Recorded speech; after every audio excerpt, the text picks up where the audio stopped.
শেষ হলো বাঙালি সনাতন ধর্মাবলম্বীদের সবচেয়ে বড় ধর্মীয় উৎসব দুর্গাপূজা। সকালে দর্পণ বিসর্জন ও সিঁদুর খেলার মধ্য দিয়ে দেবীকে বিদায় জানান ভক্তরা।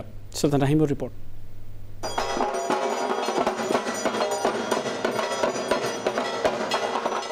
অশুভ শক্তি বিনাশে মর্তলোকে এসেছিলেন দেবী দুর্গা। তার এই আগমনে 5 দিন আনন্দে মেতে ওঠেন ভক্তরা। পূজার শেষ দিন বিজয়া দশমীতে ভক্তরা তাই ভিড় করেন মন্দির মণ্ডপে।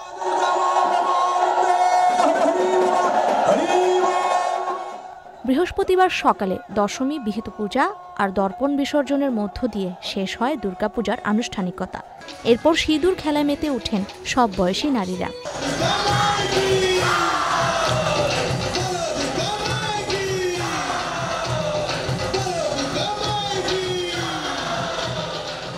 বাংলাদেশের মানুষ যেন সুখ শান্তিতে ভ্রাতৃত্ব বোধ নিয়ে আমরা যেন সুখ শান্তিতে আনন্দে থাকতে পারি। এতদিন খুবই ভালো কাটলাম পূজা, অনেক ঘোরাঘুরি করলাম। এবছর আশা অনুযায়ী ভালো কেটেছে, সব জায়গায় আমরা নিরাপদভাবেই ঘুরে ফিরে চলতে পেরেছি। এখানে ভালোই লাগলো পূজা দেখে। মার কাছে প্রার্থনা করি সমস্ত দেশ ও জাতির মানুষ শান্তিতে থাকুক, মঙ্গল হোক। পূজার আনুষ্ঠানিকতা শেষে মন্দির মণ্ডপে বেজে ওঠে বিষাদের সুর। চলে দেবী দুর্গাকে বিসর্জনের প্রস্তুতি। গজে চড়ে স্বর্গলোক থেকে মর্তলোকে এসেছিলেন দশভুজা দেবী দুর্গা।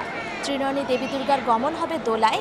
ভক্তরা প্রত্যাশা করছেন দেবী দুর্গার গমনের সাথেই দূর হবে সকল বিশ্বব্যাপী অস্থিরতা, প্রতিষ্ঠিত হবে শান্তি সম্প্রীতির বার্তা।